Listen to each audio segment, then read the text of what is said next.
Hello friends, welcome to Market Watch. അപ്പം Nifty and bank നിഫ്റ്റിൻ്റെ നാളത്തേക്കുള്ള ലെവൽസാണ് നമ്മൾ നോക്കുന്നത്. ഫസ്റ്റ് ഓഫ് ഓൾ നമുക്ക് ഡെയിലി ടൈം ഫ്രെയിമിൽ പോയിട്ട് ബാങ്ക് നിഫ്റ്റിയിൽ ഒന്ന് ചെക്ക് ചെയ്യാം.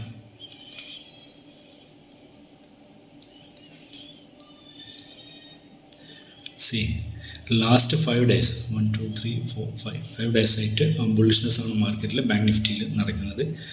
മോസ്റ്റ് പ്രോബബ്ലി ഇവിടെ നിന്നൊക്കെ തന്നെയും വാങ്ങിച്ചത് അല്ലെങ്കിൽ ഇൻവെസ്റ്റ് ചെയ്തവർ പ്രോഫിറ്റ് ബുക്ക് ചെയ്യണം. കാര്യം വീക്ക്ലി എക്സ്പയറിയിലോട്ട് കോൺട്രാക്ട്സ് പ്ലേസ് ചെയ്തിട്ടുണ്ടാവും.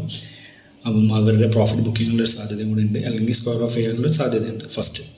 രണ്ടാമത്തെ കാര്യം, ഈ ഒരു പാറ്റേൺ നോക്കുക. കണ്ടിന്യൂസ് ആയിട്ട് 5 ദിവസം ബിയറിഷ്നെസ് കാഴ്ചവെച്ചാണ്. അത് ഫെബ്രുവരി തേഴ്സ്ഡേ മുതൽ ഫെബ്രുവരി 23rd വരെയുള്ളതാണ്. 23rd എക്സ്പയറിഡ് വന്ന് ഇത്ര കണ്ട് മാർക്കറ്റിന് അടിച്ചതായ കൊണ്ടുവന്നതിൻ്റെ പ്രോഫിറ്റ് ബുക്കിങ്ങിൻ്റെ ഒരു ഏരിയ ആയിരുന്നത്. അപ്പോൾ എന്തുകൊണ്ടും ആ ഒരു സമയത്തിലേക്ക് മാർക്കറ്റ് വരണം. മോസ്റ്റ് പ്രോബബ്ലി ഇന്നൊക്കെ നമ്മൾ കൺസോൾട്ടേഷൻ കണ്ടതാണ്. മാത്രമല്ല അപ്പം പ്രൈസ് നിൽക്കുന്നത് നല്ലൊരു സെല്ലിംഗ് സോണിലാണ്. ഫസ്റ്റ് ഓഫ് ഓൾ നമ്മൾ ശ്രദ്ധിക്കേണ്ട കാര്യം, നല്ലൊരു സെല്ലിംഗ് സോണിലാണ് ഇപ്പോൾ പ്രൈസ് എത്തി നിൽക്കുന്നത്. അപ്പം മോസ്റ്റ് പ്രോബബ്ലി അവിടെ നിന്നൊരു സെൽ ഓഫ് ഉണ്ടാകാൻ സാധ്യത വളരെ വളരെ കൂടുതലാണ്. രണ്ടാമത്, നമ്മൾ അവർലി ടൈം ഫ്രെയിമിൽ നോക്കുമ്പോൾ ഞാനിവിടെ ട്രെൻഡ് ലൈൻ മാർക്ക് ചെയ്തിട്ടുണ്ട്. ഈ ട്രെൻഡ് ലൈൻ കൂടി നമ്മൾ കൺസിഡർ ചെയ്യണം. ട്രെൻഡ് ലൈനിൻ്റെ കൂടെ നമുക്കിവിടെ ഇമ്പോർട്ടൻ്റ് ആയിട്ടുള്ള ഒരു സപ്പോർട്ടുണ്ട്. ഇതൊരു ഗ്യാപ്പാണ്. ഗ്യാപ്പ് തന്നെ ഒരു സപ്പോർട്ടായിട്ട് ആക്ട് ചെയ്തായിരുന്നു ഇവിടെ. ബട്ട് ഇപ്പം അതൊരു റെസിസ്റ്റൻസ് ആയിട്ട് ആക്ട് ചെയ്യാൻ ചാൻസ് വളരെ കൂടുതലാണ്. അപ്പോൾ അതും കൂടി കൺസിഡർ ചെയ്യുക. ശേഷം നമ്മൾ 15-minute ടൈം ഫ്രെയിമിലേക്ക് വരും. കണ്ടിന്യൂസ് ആയിട്ട് 3 ദിവസമായിട്ട് ബാങ്ക് നിഫ്റ്റി ഒരേ ഒരു പാരലൽ ചാനലിനകത്താണ് മാർക്കറ്റ് മൂവ് ചെയ്തുകൊണ്ടിരിക്കുന്നത്. അപ്പോൾ എന്തുകൊണ്ടും ഒരു സ്ക്വയർ ഓഫ് പുട്ട് സെല്ലേഴ്സിൻ്റെ സ്ക്വയർ ഓഫ് ഉണ്ടാവാൻ ചാൻസ് ഉണ്ട്. മാത്രമല്ല ഈ ലെവലിന് നമ്മൾ അതിൻ്റെ നല്ല ഇമ്പോർട്ടൻസ് കൊടുക്കുകയും വേണം. ഇനി നാളത്തേക്കുള്ള സിനാരിയോ എന്താണെന്ന് വെച്ച് കഴിഞ്ഞാൽ, ഗ്യാപ്പ് അപ്പോ ഫ്ലാറ്റ് ഓപ്പണിംഗ് എന്തുതന്നെ ആവട്ടും 41,200 എന്തെങ്കിലും ഒരു റിജക്ഷൻ കണ്ടാൽ, 41,200 പറയുമ്പം ഈ ഒരു ഗ്യാപ്പ് ബോർഡറിൻ്റെ അൾട്ടിമേറ്റ് ലെവലായിട്ട് വരും. അവിടെ എന്തെങ്കിലും ഒരു റിജക്ഷനോ മറ്റോ വരുവാണെങ്കിൽ, അതല്ല ഈ ട്രെൻഡ് ലൈനിൽ എന്തെങ്കിലും റിജക്ഷൻ വരുവാണെങ്കിൽ, നമ്മൾ ഈ ഒരു 41,200 താഴെ വന്ന് ക്ലോസ് വെക്കാനായി ശ്രമിക്കുക. അതുപോലെ തന്നെ എന്തെങ്കിലും ഒരു പാറ്റേൺ, ഡബിൾ ടോപ്പോ ഹെഡ് ആൻഡ് ഷോൾഡേഴ്സോ പോലത്തെ എന്തെങ്കിലും ഒരു പാറ്റേൺ ഫോം ചെയ്ത് റിവേഴ്സൽ നമുക്ക് തോന്നുവാണെങ്കിൽ നമുക്കവിടെ എൻട്രി ഉണ്ട്. അപ്പം നമ്മൾ സ്റ്റോപ്പ് ലോസ് വെക്കേണ്ടത് 70 to 80 പോയിൻറ്റ്സിൻ്റെ സ്റ്റോപ്പ് ലോസ് കണ്ടിട്ടായിരിക്കണം നമ്മുടെ എൻട്രി. ഓക്കെ.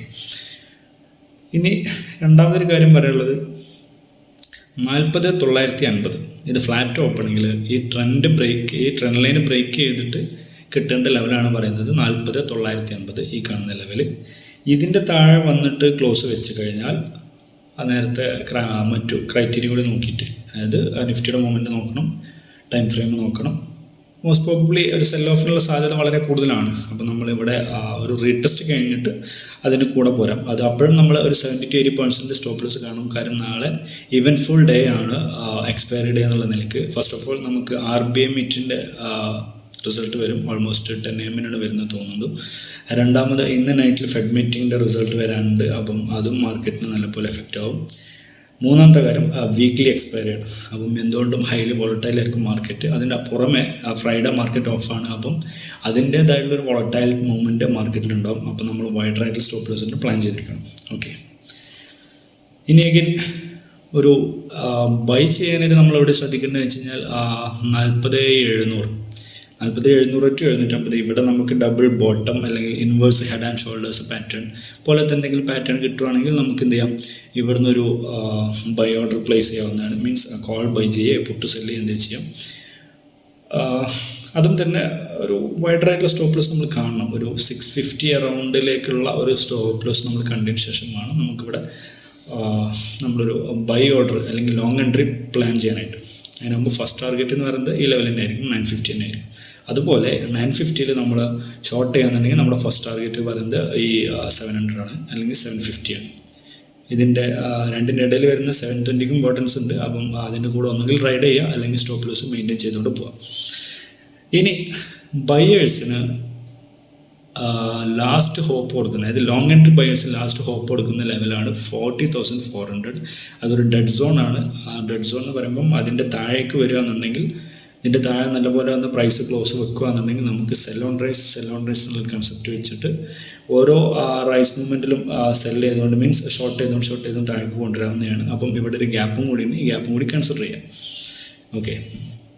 പിന്നെ അഗെയിൻ വീണ്ടും റിപ്പീറ്റ് ചെയ്യാണ്, നാളെ നല്ലപോലെ വോളറ്റൈൽ മൂവ്മെൻ്റ് ആയിരിക്കും. വളരെ വളരെ കെയർഫുള്ളായിട്ട് ട്രേഡ് ചെയ്യാൻ ശ്രമിക്കുക. ഗ്യാപ്പ് അപ്പ് ആണ് ഈ 41,200 മുകളിൽ പോയി കഴിഞ്ഞാൽ അതിന് കൂടെ പോകാനായിട്ട് ശ്രമിക്കരുത്, വെയിറ്റ് ചെയ്യുക. ഫസ്റ്റ് അറ്റംപ്റ്റിൽ ഇന്നിപ്പം നമ്മൾ പറഞ്ഞിട്ടുണ്ടായിരുന്നു ബാങ്ക് നിഫ്റ്റിയിൽ ഫസ്റ്റ് അറ്റംപ്റ്റിൽ ബ്രേക്ക് ഡൗൺ നടന്നു. പക്ഷേ അത് സസ്റ്റെയിൻ ചെയ്യാൻ പറ്റാത്ത കേസിൽ വീണ്ടും തിരിച്ചു കയറി ഓൾമോസ്റ്റ് ഈ ഒരു റീജിയൻ നിന്നാണ് നടന്നിട്ടുള്ളത്. അപ്പോൾ ഫസ്റ്റ് അറ്റംപ്റ്റിൽ ഫെയിൽ ആവാൻ വളരെ ചാൻസ് കൂടുതലായിരിക്കും. ഇവിടെ ഗ്യാപ്പ് അപ്പ് കിട്ടിക്കഴിഞ്ഞാൽ ഫസ്റ്റ് അറ്റംപ്റ്റിൽ പ്രത്യേകിച്ച് എൻട്രീസ് ഒന്നും എടുക്കരുത്. എസ്പെഷ്യലി 10 AM നമ്മുടെ RBI പോളിസിൻ്റെ റിസൾട്ട് വരും. അത് ഞാൻ മനസ്സിലാക്കിയെടുത്തോളം RBI 25 ബേസിസ് പോയിൻറ്റ്സിൻ്റെ റേറ്റ് ഹൈക്കാണ് എക്സ്പെക്റ്റ് ചെയ്യുന്നത് എല്ലാവരും. അപ്പം അതിനകത്തുള്ള അല്ലെങ്കിൽ 25 ബേസിസ് പോയിൻറ്റ്സിൻ്റെ ഒരു റേറ്റ് ഹൈക്ക് വരികയാണെന്നുണ്ടെങ്കിൽ പ്രത്യേകിച്ച് മാർക്കറ്റിനകത്ത് ഒരു ബുള്ളിഷ്നെസ് കാഴ്ചവെക്കാൻ ചാൻസ് ഉണ്ട്. അതെല്ലാം അതിൻ്റെ മുകളിലേക്ക് പോവുക അല്ലെങ്കിൽ ആ റേറ്റിൽ തന്നെ നിൽക്കുമ്പോൾ ഈ ഒരു സെല്ലിംഗ് സോണിൻ്റെ പ്രഷർ കൊണ്ട് ചിലപ്പം ഒരു സെൽ ഓഫ് നടന്നേക്കാം. അല്ലെങ്കിൽ അതിൻ്റെ മുകളിലേക്ക് ഒരു റേറ്റ് ഹൈക്ക് വരികയാണെന്നുണ്ടെങ്കിൽ എന്തായിരുന്നാലും മാർക്കറ്റ് നല്ലപോലെ ഫോളോ ചെയ്യാൻ ചാൻസ് ഉണ്ട്. അപ്പോൾ അതും കൂടി കൺസിഡർ ചെയ്യുക. കൂടെ ഈ ട്രെൻഡ് ലൈനിൽ നമുക്കിവിടെ അപ്പോൾ ഗ്യാപ്പ് അപ്പ് ഓപ്പൺ ആയി ട്രെൻഡ് ലൈനിൽ റിവേഴ്സിൽ ഫേസ് ചെയ്താൽ പോലും പെട്ടെന്ന് എൻട്രി ഇല്ല. 41,200 താഴെ വന്ന് ക്ലോസ് വെച്ചെങ്കിൽ മാത്രമേ നമുക്ക് ഷോർട്ട് സെയിൽ ചെയ്യാൻ പറ്റത്തുള്ളൂ. ഇവിടെ കൺസിഡർ ചെയ്യേണ്ട എന്തെങ്കിലും ഒരു പാറ്റേൺ, അതായത് ഒരു റിവേഴ്സലിൽ എന്തെങ്കിലും ഒരു പാറ്റേണോ ഹെഡ് ആൻഡ് ഷോൾഡേഴ്സോ പോലത്തെ അല്ലെങ്കിൽ ആംഗിളോ അങ്ങനെ എന്തെങ്കിലും ഒരു പാറ്റേൺ നമുക്ക് കിട്ടുകയാണെന്നുണ്ടെങ്കിൽ ആ ഒരു ഡബിൾ കൺഫർമേഷനായിട്ട് നമുക്ക് എടുക്കാം. ഓക്കെ, ഇനി നിഫ്റ്റിക്കകത്തേക്ക് വരാം. നിഫ്റ്റി പറഞ്ഞ പോലെ തന്നെ നമ്മൾ ഹയർ ടൈം ഫ്രെയിമിൽ നോക്കുമ്പോൾ ഈ 2 ഏരിയാസ് വളരെ ഇമ്പോർട്ടൻ്റ് ആണ്. അവർലി ടൈം ഫ്രെയിമിലാണ് നമ്മൾ ഇട്ടുള്ളത്. ഈ കാണുന്ന ഏരിയ, അതായത് 17,570 ടു 17,540 അല്ലെങ്കിൽ 530. ഞാനിവിടെ 530 കൺസിഡർ ചെയ്തിട്ടുള്ള ഈ ഒരു ലെവലും കൂടി കിട്ടാൻ വേണ്ടിയിട്ടായിരുന്നു. അതുപോലെ തന്നെ ഈ ഒരു ഏരിയ ഇതും ഒരു സെല്ലിംഗ് സോണാണ്. അപ്പം ഇതിൻ്റെ ഇടയിൽ മാർക്കറ്റ് നിൽക്കുകയാണെന്നുണ്ടെങ്കിൽ മോസ്റ്റ് പ്രോബബ്ലി നമ്മൾ കഴിഞ്ഞ ദിവസം മെൻഷൻ ചെയ്ത പോലെ തന്നെ സൈഡ് വേസ്റ്റ് വോളറ്റൈൽ മൂവ്മെൻ്റ് ആയിരിക്കും അല്ലെങ്കിൽ റേഞ്ച് മൂവ്മെൻ്റ് ആയിരിക്കും. കാര്യം CPR നാളത്തേക്ക് നോക്കുമ്പം ബാങ്ക് നിഫ്റ്റിനെ അപേക്ഷിച്ച് നല്ലപോലെ വൈഡറാണ്. കാര്യം ഇന്നത്തെ കണ്ട് ട്രെൻഡിങ് ആയതിനെ കൊണ്ടാണ്. അപ്പം എന്തുകൊണ്ടും ഇവിടെ ഞാൻ എക്സ്പെക്റ്റ് ചെയ്യുന്നത് ഇപ്പം കഴിഞ്ഞ കുറച്ച് ദിവസങ്ങളായിട്ടൊരു ബുള്ളിഷ് മൂവ് തന്നതിനെ കൊണ്ട് ഒരു സെൽ ഓഫിന് സാധ്യതയുണ്ട്. അതാണ് നമ്മൾ എക്സ്പെക്റ്റ് ചെയ്യുന്നത്. അപ്പോൾ ഈ ലെവലിൽ നമ്മൾ വളരെയധികം ഇമ്പോർട്ടൻസ് ശ്രദ്ധിക്കുക. ഇതിൻ്റെ മുകളിലേക്കുള്ളൊരു മൂവ് കിട്ടി ഒരു ഗ്യാപ്പ് അപ്പ് ആണെന്നുണ്ടെങ്കിൽ നിഫ്റ്റിയുടെ കേസിൽ ഞാനൊന്നും പ്ലാൻ ചെയ്യില്ല. അന്നേരം ബാങ്ക് നിഫ്റ്റിക്ക് അതിന് കൂടുതൽ കോൺസെൻട്രേറ്റ് ചെയ്യും. എസ്പെഷ്യലി നമ്മളെപ്പോഴും എല്ലായ്പ്പോഴും ബാങ്ക് നിഫ്റ്റിക്കകത്ത് തന്നെയാണ് കൂടുതൽ കോൺസെൻട്രേറ്റ് ചെയ്യുന്നത്. പക്ഷേ ചില സമയങ്ങളിൽ നിഫ്റ്റിയിൽ നല്ല ഓപ്പണിംഗ് കാര്യങ്ങൾ കിട്ടുകയാണെന്നുണ്ടെങ്കിൽ നമ്മൾ അതിനകത്ത് ട്രേഡ് ചെയ്യാറുണ്ട്. പക്ഷേ ഇവിടുത്തെ കേസിൽ നാളെ ഗ്യാപ്പ് അപ്പ് വരികയാണെന്നുണ്ടെങ്കിൽ നമ്മൾ നിഫ്റ്റിക്കകത്ത് ഒരു ട്രേഡും പ്ലാൻ ചെയ്യുന്നില്ല, വെയിറ്റ് ചെയ്യാന്നുള്ളേ ഉള്ളൂ. പിന്നെ ഈ കാണുന്ന ലെവൽ ഇവിടെ ഒരു ട്രെൻഡ് ലൈൻ ഉണ്ട്. നമ്മൾ 50 മിനിറ്റ് ടൈം ഫ്രെയിമിൽ ഇട്ടിട്ട് മാർക്ക് ചെയ്തതാണ്, ഇന്നത്തെ ഡാറ്റ വെച്ചിട്ട് മാർക്ക് ചെയ്തതാണ്. ഓക്കെ, അതിന് പുറമെ 17,540 ഈ റീജിയൻ ഗ്യാപ്പ് ബോർഡറാണ്, ഈ ഒരു സെല്ലിംഗ് സോണിൻ്റെ ബോർഡറാണ്. നമ്മൾ നേരത്തെ ഒരു സപ്പോർട്ട് എടുത്ത് ഒരു റെസിസ്റ്റൻസ് ഫേസ് ചെയ്ത് ഏരിയ കൂടി കിട്ടാൻ വേണ്ടിയിട്ടാണ് 530 വെച്ചത്. അപ്പം 17,540 താഴെ അല്ലെങ്കിൽ ഇവിടെ നിന്ന് എന്തെങ്കിലും റിജക്ഷൻ ഫേസ് ചെയ്ത് ഈ പറഞ്ഞ പോലെ തന്നെ പാറ്റേണോ ഹെഡ് ആൻഡ് ഷോൾഡേഴ്സോ പോലത്തെ എന്തെങ്കിലും പാറ്റേൺ വന്ന് റിജക്ഷൻ ഫേസ് ചെയ്യുകയാണെന്നുണ്ടെങ്കിൽ നമുക്ക് താഴേക്ക് സെൽ ഓഫ് ചെയ്യാവുന്നതാണ് അല്ലെങ്കിൽ ഷോർട്ട് ചെയ്യാവുന്നതാണ്. നമ്മൾ ഷോർട്ട് ചെയ്യുന്ന സമയത്തേക്ക് നമ്മൾ ടാർഗറ്റ് എന്ന് പറയുന്നത് 17,480 ആയിരിക്കണം. പക്ഷേ അതിൻ്റെ ഇടയിൽ വരുന്ന 17,510 ഇമ്പോർട്ടൻ്റ് ആയിട്ടുള്ള ലെവലാണ്. അത് നമ്മൾ കൺസിഡറേഷനിലുണ്ടായിരിക്കണം. ഓക്കെ, അപ്പം ഫസ്റ്റ് ടാർഗറ്റ് എന്ന് പറയാവുന്നത് 510 തന്നെയാണ്. സെക്കൻഡ് ടാർഗറ്റിലേക്കാണ് 450. മോസ്റ്റ് പ്രോബബ്ലി 450 മീറ്റ് ചെയ്യണം. കാരണം അങ്ങനെ ഒരു സെൽ ഓഫ് ആണ് നടക്കാൻ സാധ്യത. ഇനി നമുക്കിവിടെ ട്രെൻഡ് ലൈൻ വരയ്ക്കുക എന്നുണ്ടെങ്കിൽ ഇവിടെ 17,600 ഞാൻ ഇതിനകത്ത് മാർക്ക് ചെയ്തില്ല, വേറെ ചാർട്ടിനകത്തുള്ളതാണ്. അപ്പം 17,600 ഹെവി ഒരു ട്രെൻഡ് ലൈൻ പാസ് ചെയ്യുന്നുണ്ട്. അവിടെ നിന്ന് അപ്പം 3ാമത്തെ അറ്റംപ്റ്റിലായിരിക്കും അവിടുന്ന് റിജക്ഷൻ ഫേസ് ചെയ്യുന്നത്. അപ്പം ഗ്യാപ്പ് അപ്പ് ഉണ്ടെങ്കിൽ നമ്മൾ വെയിറ്റ് ചെയ്യുക, പ്രത്യേകിച്ച് ഒരു എൻട്രി പ്ലാൻ ചെയ്യാതിരിക്കുകയാണ് നല്ലത്. ലോജിക്കലി ചിന്തിക്കുമ്പോൾ നമുക്ക് അത് തന്നെയാണ് കാണാൻ പറ്റും. ഇപ്പോൾ ഈ ഒരു ലോ ഇത്ര കണ്ട മാർക്കറ്റിൻ്റെ ബൂം ചെയ്ത് കൊടുക്കുന്ന അല്ലെങ്കിൽ പൊക്കി കൊടുക്കുന്നവരെല്ലാം തന്നെ പ്രോഫിറ്റ് ബുക്ക് ചെയ്യാൻ നിൽക്കുന്നൊരു ഏരിയയും കൂടിയാണ്. അപ്പോൾ അതും കൂടി നമ്മൾ ശ്രദ്ധിക്കുക. രണ്ടാമത്തെ കാര്യം ഫ്ലാറ്റ് ഓപ്പൺ ആണ്. ഒരു 17,540 ഇപ്പം നമ്മൾ പറഞ്ഞു 540 സെൽ ഓഫ് അല്ലെങ്കിൽ ഷോർട്ട് ചെയ്യാനായിട്ട് റിജക്ഷൻ ഫേസ് ചെയ്യുന്നുണ്ടെങ്കിൽ. രണ്ടാമത് 510 ഈ ലെവലിൻ്റെ ഇമ്പോർട്ടൻസ് കൊടുക്കുക. ഇനി 480 നേരത്തെ നമ്മൾ പറഞ്ഞിട്ടുള്ള ടാർഗറ്റ് പോയിൻ്റ് ആണ്. ഈ 480 ഇവിടെ നമുക്ക് ഡബിൾ ബോട്ടം പാറ്റേണോ ഇൻവേഴ്സ് ഹെഡ് ആൻഡ് ഷോൾഡേഴ്സ് പാറ്റേണോ ഒക്കെ കിട്ടുവാണെങ്കിൽ ഒരു ബൈ എൻട്രി എടുക്കാവുന്നതാണ്. ഈ പറഞ്ഞ പോലെ തന്നെ നമ്മുടെ അൾട്ടിമേറ്റ് ടാർഗറ്റ് വരുന്നത് 17,540 തന്നെ ആയിരിക്കണം. അതിൻ്റെ മുകളിലേക്ക് പോകുന്നുണ്ടെങ്കിൽ സ്റ്റോപ്പ് ലോസ് വെച്ച് റൈഡ് ചെയ്യാന്നല്ലാണ്ട് നമ്മൾ പിടിച്ചിരിക്കുന്നതിന് അർത്ഥമല്ല. ഓക്കെ,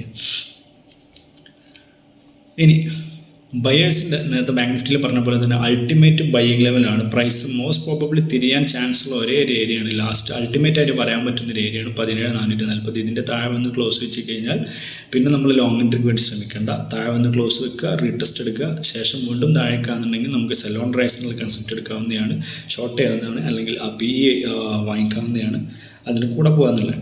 അതുപോലെ 17,400 to 420 ഈ ഒരു റീജിയൻ ഇവിടെ ഒരു ആഫ്റ്റർനൂൺ ടൈമിലേക്ക് അല്ലെങ്കിൽ ഒരു 12 മണി ആ ഒരു ടൈമിലേക്ക് പ്രൈസ് വന്ന് സസ്റ്റെയിൻ ചെയ്യാണ് ഈ ലെവലിൽ.